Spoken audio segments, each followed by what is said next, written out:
CM Revanth మంత్రులు నోరు అదుపులో పెట్టుకుని మాట్లాడాలని హెచ్చరించారు. మాజీ మంత్రి జగదీష్ రెడ్డి బీఆర్ఎస్ ను ముక్కలు చేయడం ఎవరి వల్ల కాదన్నారు. రైతు బంధు ఇంకా రాకపోవడంతో రైతులు ఆందోళన చెందుతున్నారని తెలిపారు.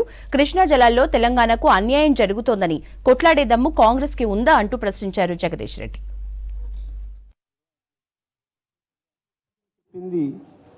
ఆయనే కదా ఇంకా ఏం చెప్పిండు?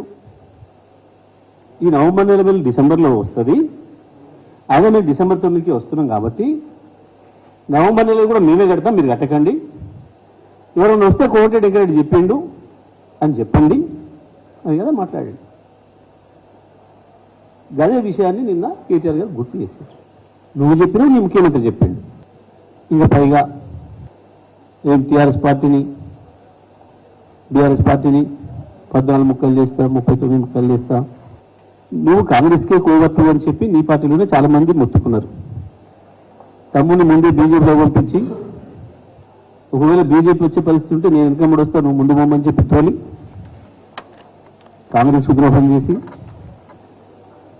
బీజేపీలో పోయిన నీ తమ్మునికి ఓట్లు వేయమని చెప్పి కాంగ్రెస్లో ఉండి రాజకీయ వ్యభిచారం చేసింది నువ్వు. ఇటువంటి నీచ పనులన్నీ చేసేది మీరు అన్నదమ్ములు. సొంత పార్టీకి ద్రోహం చేయడం, మళ్ళీ ఇటేదో మంచిగా నడుస్తుంది అని చెప్పి మళ్ళీ ఇలా తెచ్చుకొని తమ్ముని బీఆర్ఎస్ను ముక్కలు చేయడం నీతో కాదు, నీ తాతతరం కూడా కాదు. చాలా మంది పోయిండ్రు ఎన్నికలలో లోపాయికారిగా ఒప్పందాలు తీసుకొని పనిచేసిండ్రు. ఉద్యమాన్ని నిలబెట్టడానికి కేసీఆర్ గారు ఎత్తుగడలో భాగంగా తీసుకొని తెచ్చిన ఉప ఎన్నికల్లో ఎట్లయినా ఏం లేదు, తెలంగాణని ఖతం చేయాలి, తెలంగాణ గొంతు నొక్కేయాలి, తర్వాత నువ్వు వచ్చిన ఏం లేదు నేను వచ్చిన ఏం లేదని చెప్పి కూడా పలుకొని ఇద్దరు ప్రయత్నం చేస్తే కూడా సాధ్యం కాలే. మీ ప్రగల్భాలు మాని ప్రజలు అడుగుతున్నది మీ హామీల గురించి, అది చేయండి. హామీలు అడుగుతారు, దీంట్లో నుంచి తప్పించుకోవడం కొరకు చేసే డ్రామాలలో భాగంగా ఇవన్నీ మాట్లాడుతున్నారు. నువ్వు పోయిన రివ్యూ, అధికారిక రివ్యూ, దాంట్లో ప్రజలకు చెప్పాల్సింది నువ్వు